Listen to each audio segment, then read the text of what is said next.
Okay. We are recording and we are live on YouTube. Tonight, Robin Allen is excused. I'm going to go ahead and do roll call. I'm here. Robin's excused. Paige, are you here? I see you here. Yes, I'm here. Okay, thought so. Okay. And yes. We are recording and we are live on YouTube. Tonight, Robin Allen is excused. I'm going to go ahead and do roll call.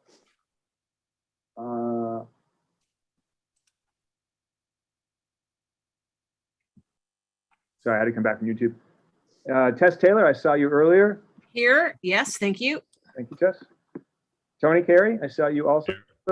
Okay. Kevin Dees, don't see you yet. Sean, I know you're here. Lee, can you say hi? Lee Jameson. I know you're here. I thought I saw your name. Yep, I see it. Oh. Great. Oh, no, I want to hear. I gotta hear we're from in a you meeting right now. Come join us. Okay, good. And did I miss anybody? I think I have Sean, Lee, Tess, Tony, Paige, and myself. Okay, let me get out of this gallery view. Good. So now I'm going to call the meeting to open at 7:06. Robin's not here, so I got to take a little. I'm not going to do notes tonight. What's going to happen is Robin is going to view this recording at a later date and do minutes from the recording. I guess I can't do both at the same time. Colby, I can take notes and forward them to you and Robin. Oh, that'd be great. Thanks, Tess. Okay, thank you. Yeah, I love Done. that. Thank you. Okay, very good. And then let's see, we're going to see, let's just get the minutes out of the way. Motion A, approve the GTLNC February 7th, 2021 Public Safety Committee minutes. Full text of the minutes can be found at https://gtlnc.org. Do I have a first? Sean,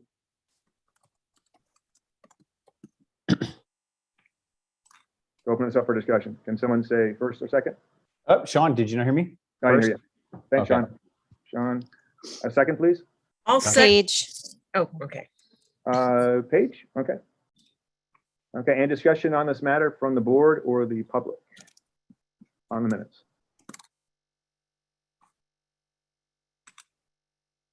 Jonathan Gregory. Hi, Jonathan. Hi, thank you. When I read the minutes from February 7th, maybe I don't understand this, but in the minutes of February 7th, it says that you're not approving the minutes of January. Is that right? If that's correct, don't you need to also be including or approving the minutes of January? I'm looking at it right now. For February, just take a quick look at them and read it. It says that you don't have a quorum to approve January. I don't actually remember what took place. Yeah, there's one. Yeah, we were going to postpone the vote. I see it here. Postpone the vote for the January 3rd minutes. But So when you want to be doing that I think we now? can still go ahead and approve these minutes and then go back and next month and approve this motion for the minutes from January 3rd.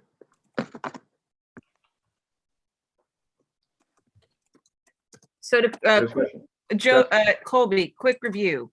Yeah. You're now I'm not going to comment on the minutes because I was absent in February, but you're saying we'll go ahead, discuss, approve minutes from February, and then the January minutes will pick up again next month. Is that? Yeah, because I okay? guess we didn't have quorum.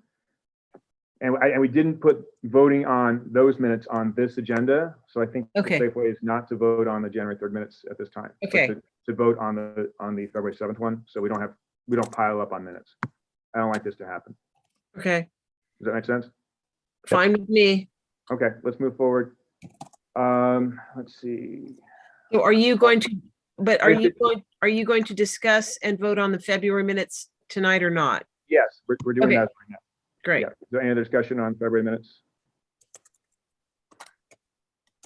Seeing none, hearing none, motion passes. We are moving forward to public comment. But to vote on them. Yeah, but generally, if there's no. Okay, we'll vote. Yeah, okay. I didn't hear any Yeah, comments. Okay, I think that's the appropriate procedure, but Okay. yeah. Okay. Robin's excuse, Paige? Do you approve or not? Yes or no? Yes. Sorry, did you hear that? Yes, I approve. Okay, thanks. Tess? Abstain. I wasn't here. That's right. Tony? Abstain. I don't think I was there. Kevin Dees is excused. Sean? Approved.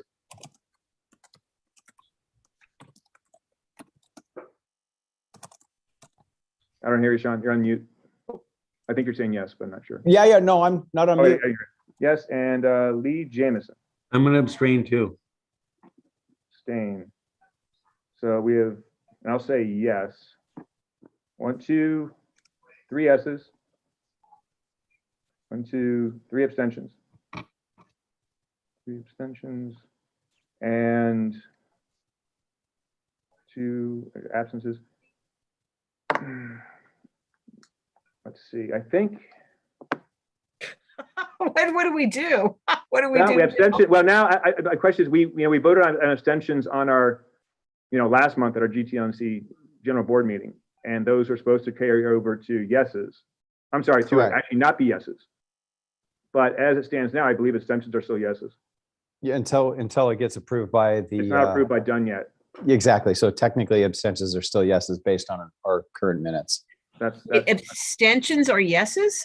Yeah, that's what we Oh. changed in the bylaws. Oh, remember that was a big deal. Okay.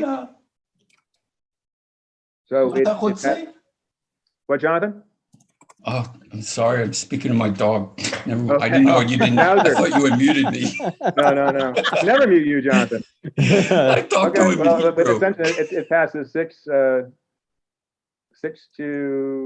6-0. 0 and 2 absent or 3 absent. Okay. And we're moving on to, okay. now So we'll then move on to public comment. just, and I'm sorry to keep asking you because I'm taking notes. So this passes 6-0-0. Yes. Okay. Jonathan, I gotta have to mute you. Your schnauzer's too noisy. Oh, whose dog is that? Sorry, it's mine. Oh, okay. Oh, Lee. Okay. I thought some of these dogs in the background. Okay. Now we'll go to public comment. Jonathan, let me unmute you. Okay, Jonathan. thanks very much. I read this agenda, and I'll preface my comments by saying they are clearly not personal. I'm very anxious for this neighborhood council to have the ability to have its board members be responsible for agendizing items.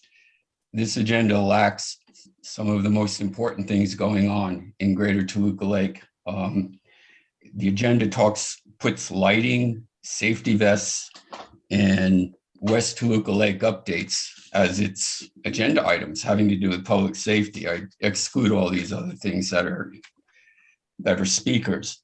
What's missing? There was a homicide. I believe the board members either need to decide, but I think there's a consensus that we need a boundary, a barrier put in between the underpass called Vineland and the residential area. There was a homicide there. There's every reason to believe we need to be involved at changing the infrastructure there to protect homeowners. We need to be talking about these underpasses, Vineland, Lancashire, and even Cahuenga, because now that you're getting rid of the post office and talking about having cold beers being sold in the Gelson, seems to me you're inviting some action underneath Cahuenga underpass in the future. You need to be talking about this kind of stuff in this meeting. You need to be talking about the LA policies and the COVID restrictions and ordinances that don't make any sense to even the police in order to help our law enforcement enforce the laws. We need to be talking about the hot spots, which are the underpasses and what's going on Riverside Drive. None of this is on the agenda. We need to be talking about businesses that are inviting crime by not showing a good profile. So we have an eye on what's going on in the community.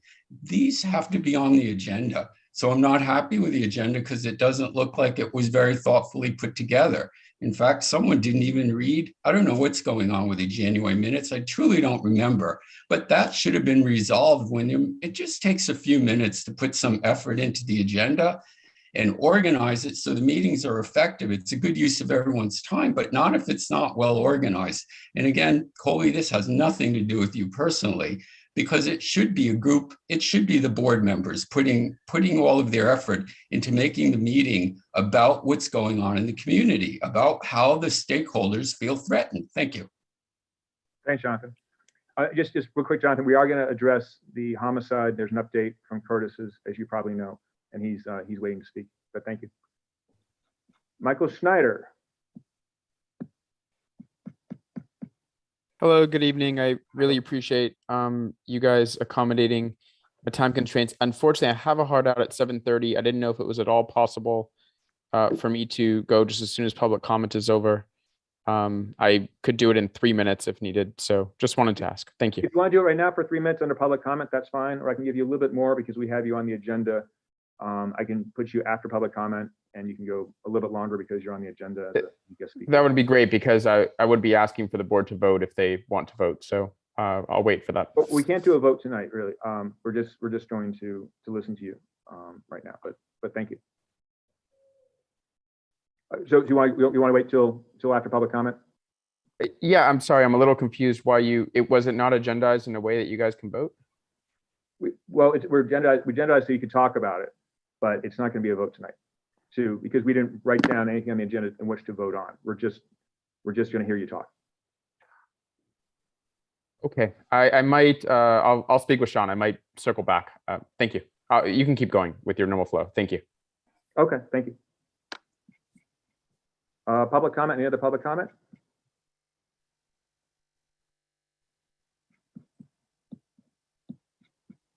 Okay, I don't see any, hear any. We will move forward to Curtis Delbar, our senior lead officer. Hey everyone, how you guys doing? Good, good. How are you? Thanks for joining us, Officer Delbar. Oh, it's my pleasure, you guys. Thanks for inviting me as always. All right, Thank so you for all our texts back and forth. We've been talking a lot in the last day or so. I know that. yeah, I know you guys are having that issue over on Valley Spring right now with one individual that's been an issue reoccurring over the history of us. All right, so let's jump into some of the stats. We'll start off there and then we'll go into some other items.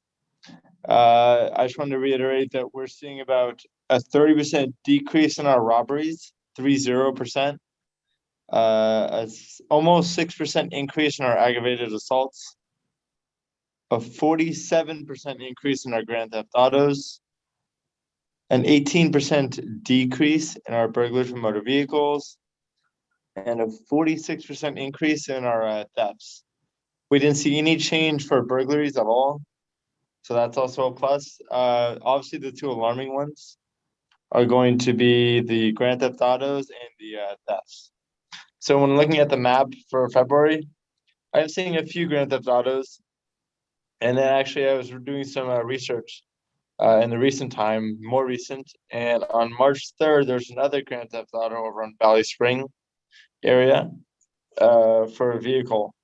So this just reminds me to please reiterate to not leave keys in the car, not leave doors unlocked, don't leave any items in there to eliminate that crime of opportunity to happen very quickly. It really is very quick.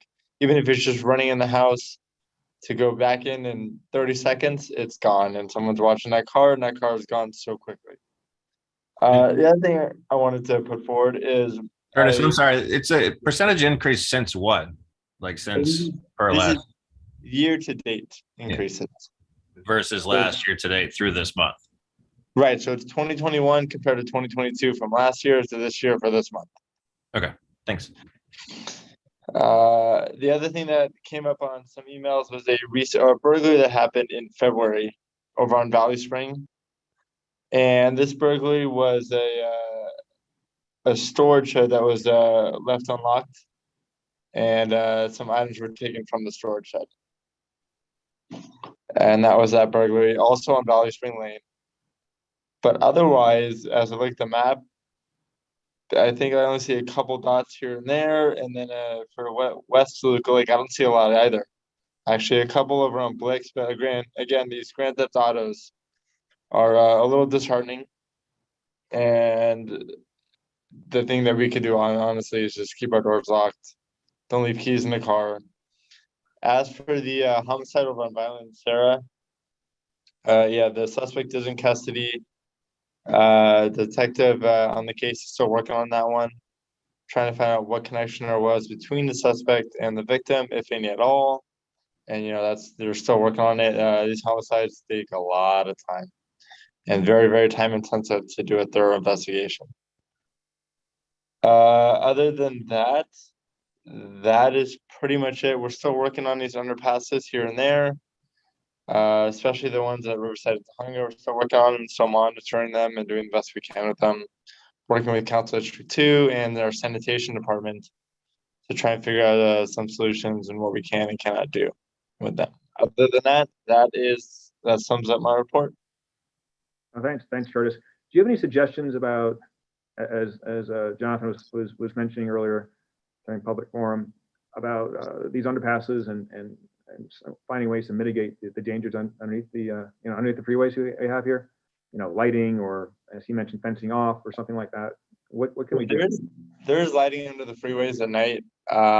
What has worked for Language and Riverside and more on the 101 to some extent is these cleanups have worked, and then really pushing the housing to some of these people if they want it, and eventually a lot of them do. Well, some of them do choose it eventually.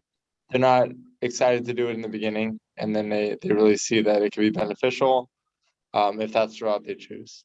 Yeah. So yes, his last month I walked around West Toluca Lake with Tess, and it looked cleaner. And then yesterday I drove around West Toluca Lake, and it looked worse again. Near underneath the freeways, and they seem to be just jumping the fence and camping out.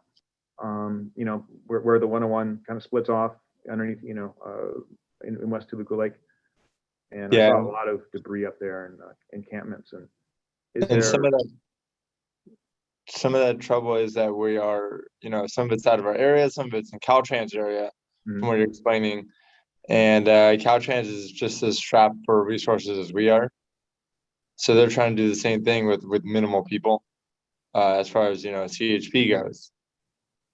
So it's a process, and it happens very slowly, unfortunately. And then, us living here, because I live in the city as well, is we're experiencing some difficulties with these. Right. So then, as far as the explanation goes, it's really offering as much as we can for resources, and then trying to keep up with these cleanups, whether spot cleaning, just to mitigate some of the environmental concerns that are associated with some of these encampments, whether it be rats or other bio issues that we're seeing in these areas. And then with the Grand Theft Autos, it must be people leave their keys in the car, right? Is it pretty much impossible to steal a car nowadays with the high-tech ignition systems without a key? The newer cars, I'm not gonna say anything's impossible, but it's very unlikely to steal a car that's a newer vehicle with a newer ignition system and the key fobs. A lot of what we're seeing, and from talking to our detectives, is that people are leaving their keys in their cars. Nearly 50% of these are happening this way. Some of the older cars are a little bit easier to steal, and some of those cars that are targeted are, the early 90s vehicles. But the later 2000s, very next to impossible to steal if you don't have the key to the car. I imagine so.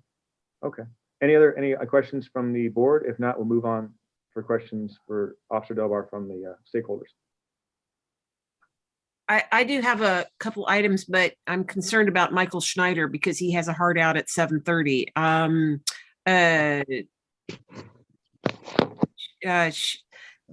Officer Delbar, are you able to stick around a little bit so that we can put Michael Schneider in here now, or will we have to reschedule Michael Schneider? Are these items that we can talk about offline so we can give Mr. Schneider some time? I think Michael said he wanted to come back another time. there's miscommunication. I thought he was just going to discuss his plan, his proposal about healthy streets. I think he wanted us to actually vote on it this evening. Yes, so which was not on the agenda, which we wouldn't be able to do. he's got his hand up, so Okay, let me check yeah. on right now. and I don't want to lose Officer Delbar because I do have a few quick items, but if we could go quickly to Michael so we don't lose him. Okay. Is Hi, that Michael. okay? Colby? Sure. Hi, Michael, you there? Yes, I'm here. Is it possible for me to share my screen? I can do it in 3 minutes. Yeah, I can, let me give you that ability. Let me promote you first to panelist.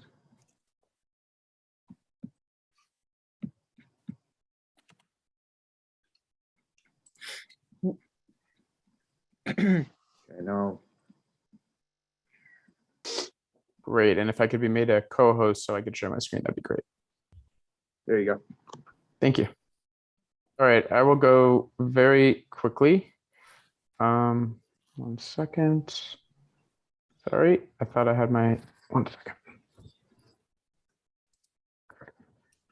Okay, so there we go. Okay, I will go through this very quickly. So thanks for having me tonight. I'm excited to present Healthy Streets LA, which is a ballot measure that we are currently collecting signatures on.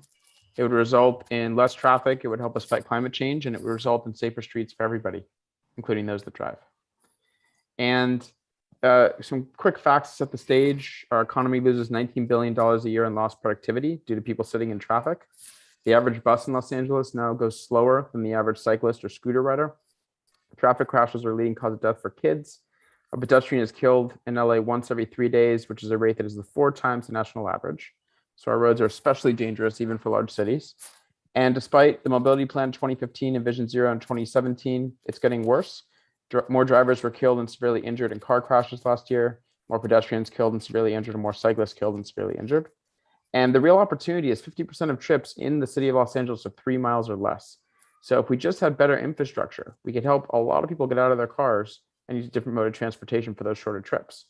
We also have one of the highest rates of childhood asthma, and all of us just by breathing smoke up to 4 cigarettes per day. On the left, you have the high injury network. These are the 6% of streets with the majority of injuries and deaths in the city. On the right, you have the mobility plan, full of pedestrian improvements, driver improvements, bus lanes, and bike lanes, passed by City Council nearly unanimously in 2015, over 1,500 miles of improvements. If you notice, these look very similar. If we implemented our own mobility plan, we would make the streets a lot safer for everybody. Unfortunately, we're not doing it. We've only implemented 3% of it in 7 years. And so this idea is very simple.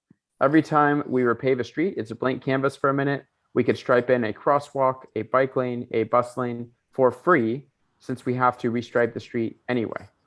And if we did that, it would dramatically speed up implementation of the mobility plan. If not, what we're doing right now is repaving and just striping the old way, which is why we have 3% in 7 years.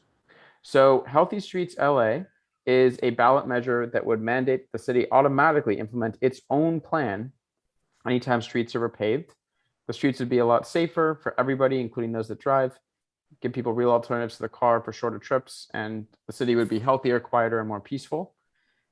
We've built a large coalition here, as you can see, and so far, 7 neighborhood councils have passed letters of support fully. We're agendized at more than 24 others. And that's it. Oh, this is an LA Times article that covered us 2 weeks ago, in case you'd like to read it. But I know time is short, so I'll stop showing my screen.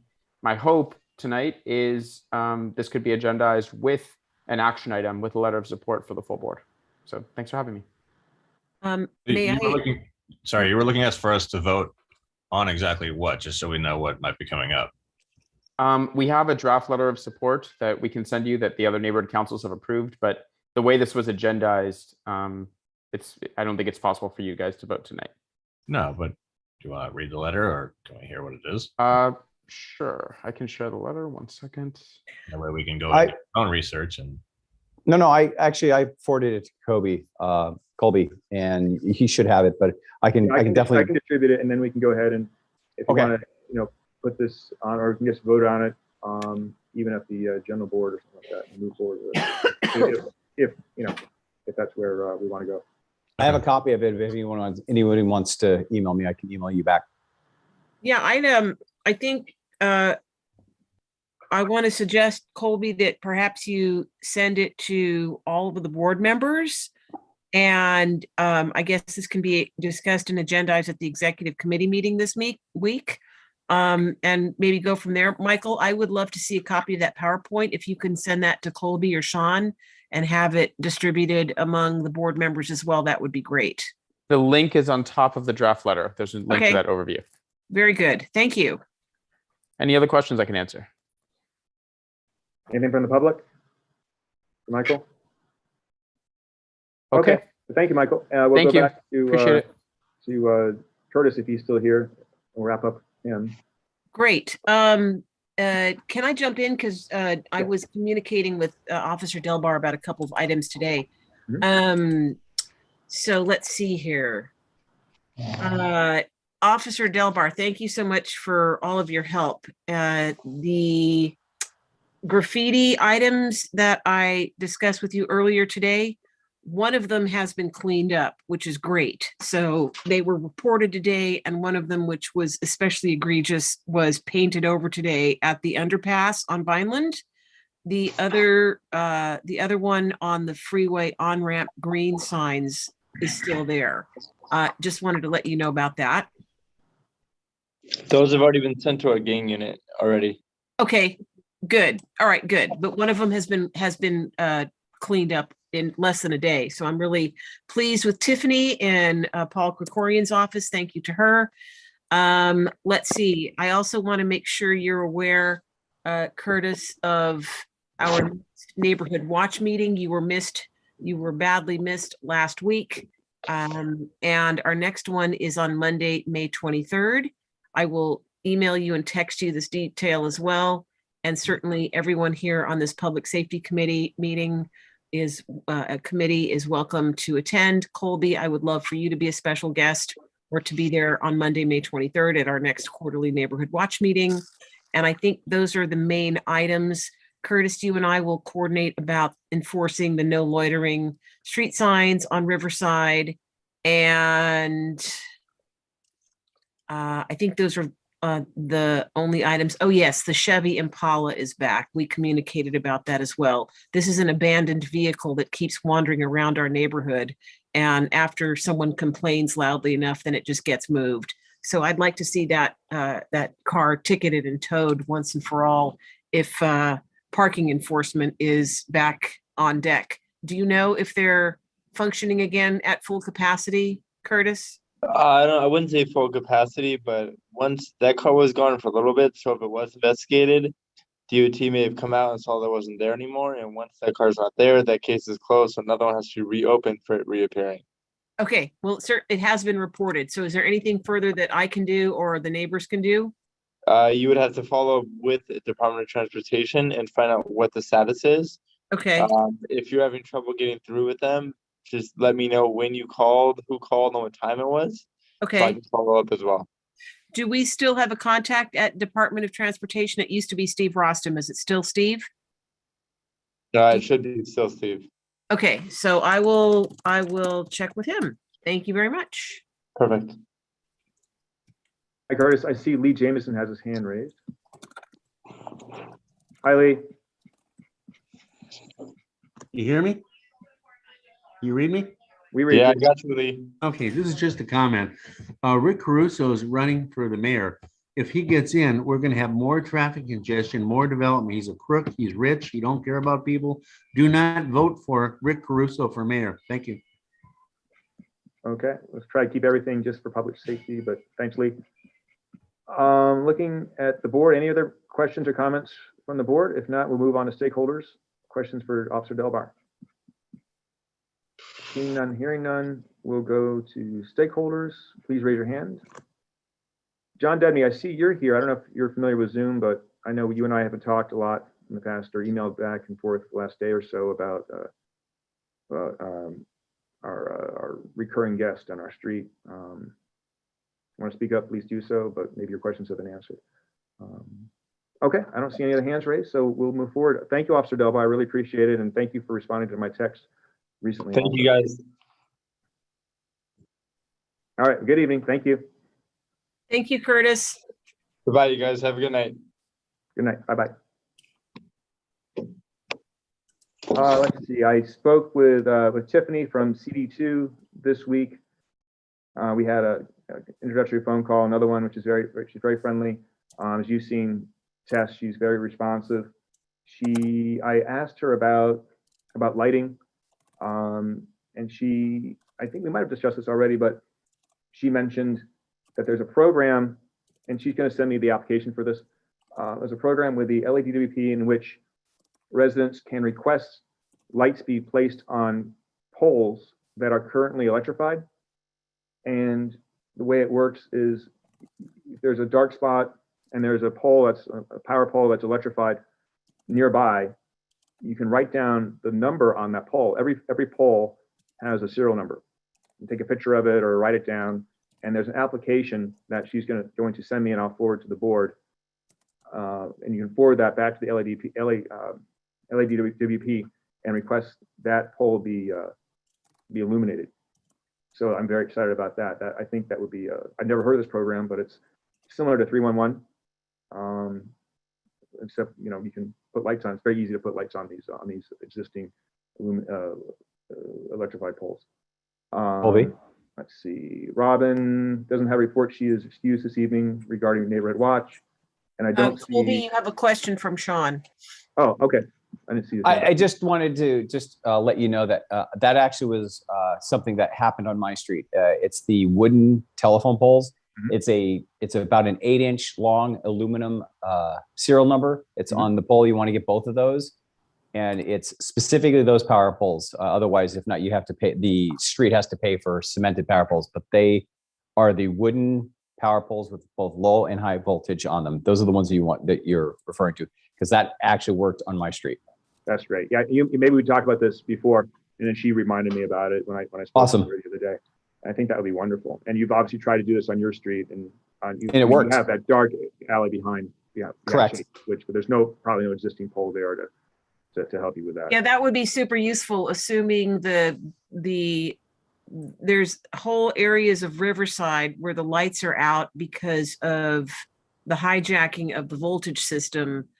People are actually banging out the concrete and hot wiring the power source, and it's caused a tremendous strip of lighting outages on Riverside, and copper wire theft. Lorraine Diaz and Tiffany are aware of this, and it's sort of an ongoing and very serious problem throughout LA. But assuming that there are wooden poles in that area, which I don't know for sure, that's a good possible solution. So great. Yeah, that's great. And I think I saw a hole like that, Tess, when you and I took a walk underneath the 101. Yeah, there's several of them. It's really spreading. Is 311 useful for that or not? We report everything, and I've marshaled all of the neighbors in my community to teach them how to use 311, and it's been reported.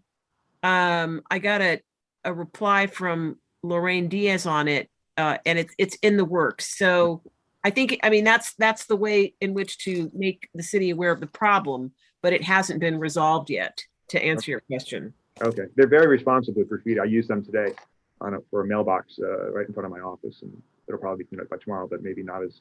Maybe I'm sure it's much more difficult to fix. Well, we got a graffiti cleanup in less than one day, but the lighting problem is a much more complex one, and it's going to be probably costly to fix. So, it's maddening too, because the cost is so high. It takes so long to get it done, and you turn around, it's fixed, and then somebody destroys it all over again. So it's like rearranging deck chairs on the Titanic. And by the way, apropos of our agendas, I do agree with Jonathan that we could be taking on a bit more. And I'm following the Studio City Neighborhood Council. They have a very meaty public safety agendas that I'm going to share with the committee. There's a lot of things that I think we could do just as well, if not better, following their example, because we have common problems, we have common borders, and I think there's a lot more that we can do if we put our minds to it. So and not to get too far off topic, Colby, but since you asked at a recent board meeting what our top priorities are as board members, my number one priority is public safety, because that's an umbrella over everything. Without public safety, nothing else matters. Oh, I agree. And I would love help on the agenda. So for instance, after the meetings end and then the time comes where the agendas are made, I would love to have, the agendas are formed 4 or 5 days before the meetings. And I would love to hear reminders from board members about what they like on the agendas. That would be helpful. I will send you a bunch. Okay. I'm not against stuff on the agenda. Sometimes it does fall through the cracks. So I sit here and like, okay, what would we talk about? Go through my notes, but it would be very helpful. I don't like excluding. I've never excluded something on an agenda. If somebody wants something on an agenda, I'm very happy to put it on the agenda. Thank you. Let's see. Steve Rostam's not here, and we'll go down to ongoing business. We have, actually, I'd like to ask Paige. Paige, any word on any updates on the homelessness service guide? We had to postpone our outreach meeting last week, so we're actually meeting on Wednesday, and we're hoping to make some progress on that and then report back at our next general board meeting. I'm very excited. I talked to people in the neighborhood, and they're very excited to get those. I spoke with some business owners, and they would be willing to even just have them in their stores, just to be taken, like a pamphlet or flyer as Great. people walk in and out to distribute those. Because it's sort of a real blend between your two committees here, outreach and public safety. I attended the homeless count a few weeks ago, and one area I counted was not in Toluca Lake. It was farther west. It was near the Sunrise Ford and near the subway station. Train station. And boy, there were a lot of homeless people, a lot of encampments. I counted about 47 encampments and 27 or 28 homeless people that I could see visibly as driving through. And then 2 RVs that were apparently being used as homeless shelters. In what area were you, Colby? I don't know the name of the area, just North Hollywood, deep North Hollywood, by Sunrise Ford, and that park, and the subway station by Sunrise Ford. Okay. Up there. And I also did Toluca Terrace. I did a little bit north of Magnolia, and Toluca Terrace, they called it, which, it's amalgamation of North Hollywood too. And I kind of know homeless in Toluca Terrace, but a lot in deep in North Hollywood. Yes. That's actually fascinating, Tony. That was our area a couple of years ago when you and I walked the neighborhood together. And you and I, Tony, I remember specifically, we only found one homeless guy who was sleeping on a discarded couch. And that was in Toluca Terrace around Magnolia. How interesting. Okay. Well, it's the same, pretty much. I found none and you found one. It was not, I expected to find a lot more. Yeah, so did I. That's fascinating. Okay. Yeah. I mean, I guess it's kind of good news, but bad news overall for the city that I counted so many encampments. It's very sad. And let's see, we covered lighting in Toluca Lake. Robin she's not here tonight, but she's working on the safety vests, which we have to have embroidered. We just can't put a sticker on them. We have to have them actually, we have to have logos because it's part of outreach, actually a part of anything we give away. So we have those made up, or we'll vote on that to have that made up. Healthy Streets, we heard from Michael. And do you want to talk, Tess, about West Toluca Lake at all? I mean, I put it on here as an ongoing thing. Party houses, have they come back yet? Yeah, I can give you some really quick updates. Thank you. So you got the homicide update from Curtis Delbar. I've been in direct communication with Detective Haggis, who's the lead detective on this. I spoke to him today. He confirmed there were some things that weren't known the first time I spoke to him in early February, but today he can confirm that the suspect arrested was a transient, did have a criminal record, may have been a gang member, but he does confirm that the homicide was gang related, and that was not certain at the time. So I think these are all important factors as we, try to prioritize which encampments are going to be removed.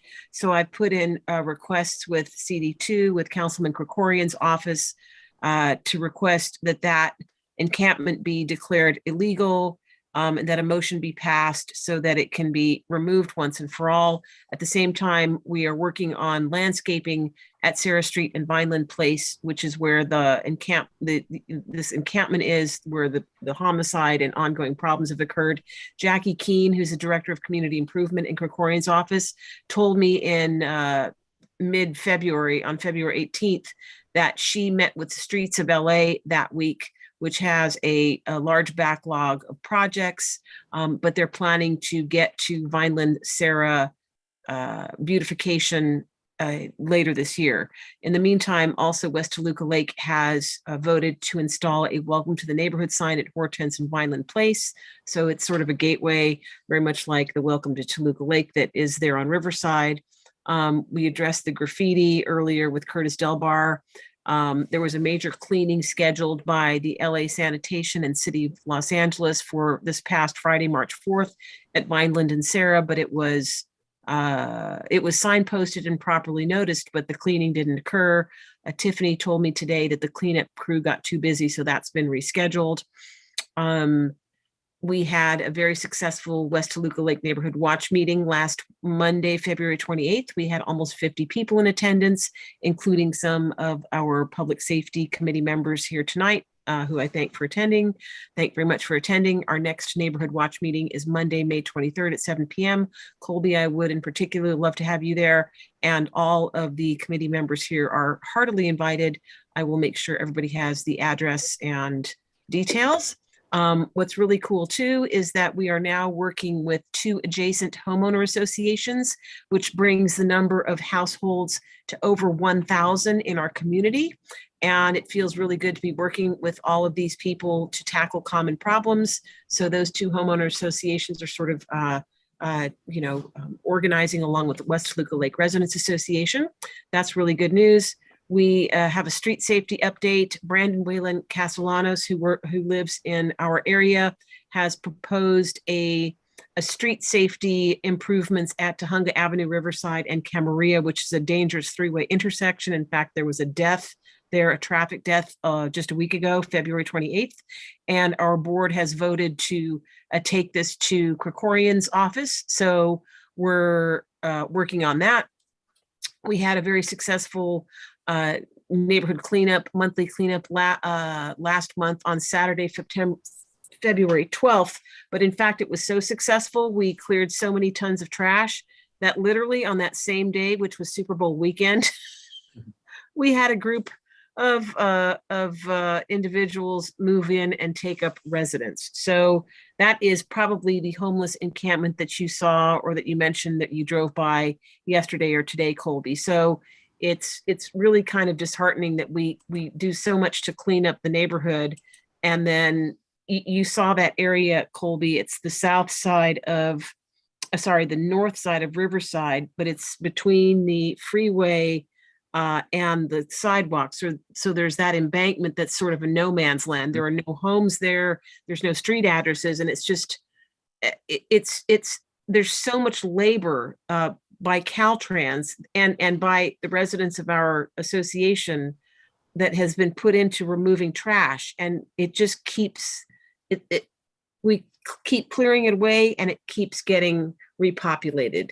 We keep clearing it away and it keeps getting repopulated. So I am in touch with Emma Taylor in Assemblymember Idrin Nazarian's office. I spoke to her at length last week, and I've asked her to make it a priority with Caltrans to once again clean up that area, but we have to coordinate and do it at the same time with the city and Caltrans. Otherwise, the more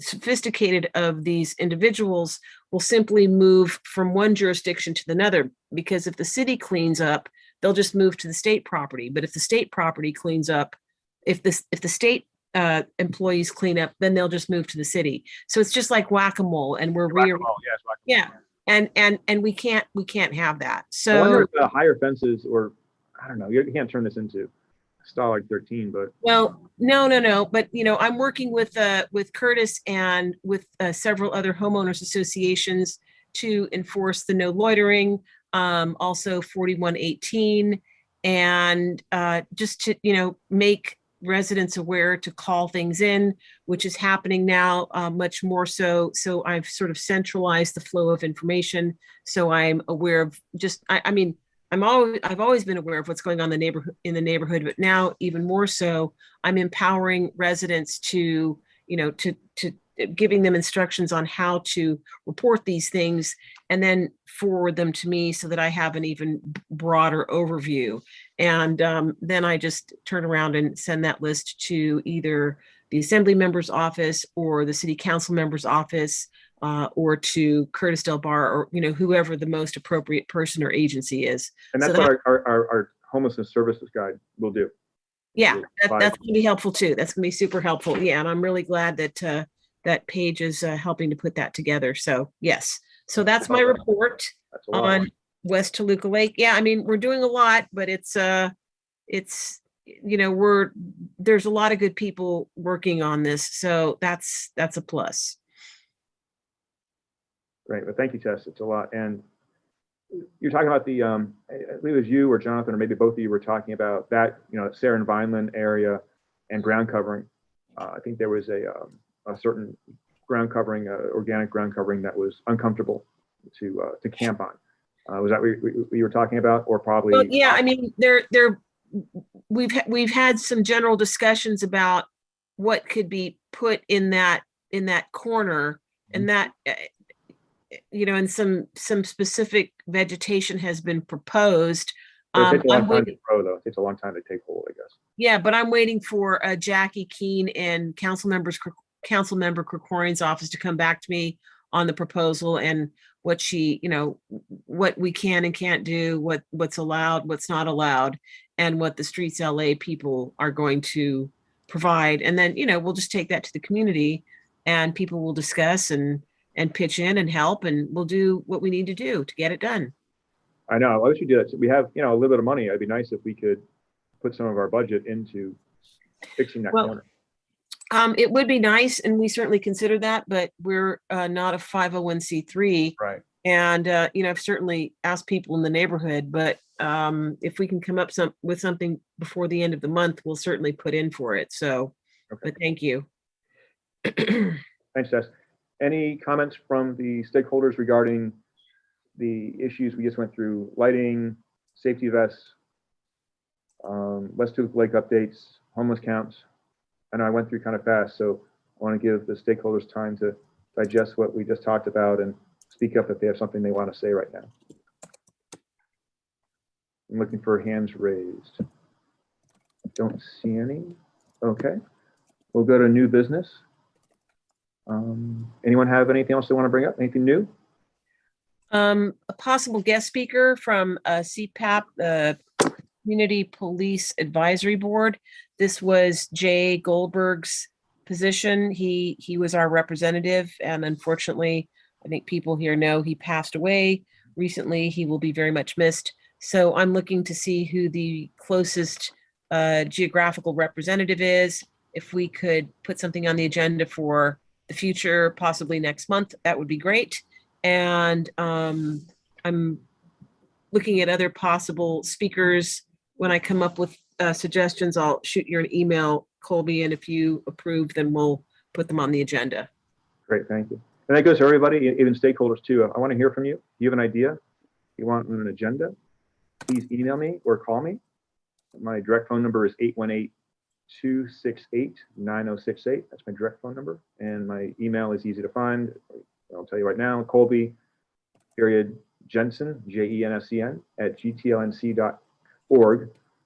And the agenda is for pretty much everything, because the Brown Act and just because the way everything works, is generally the Wednesday or Thursday before our meetings.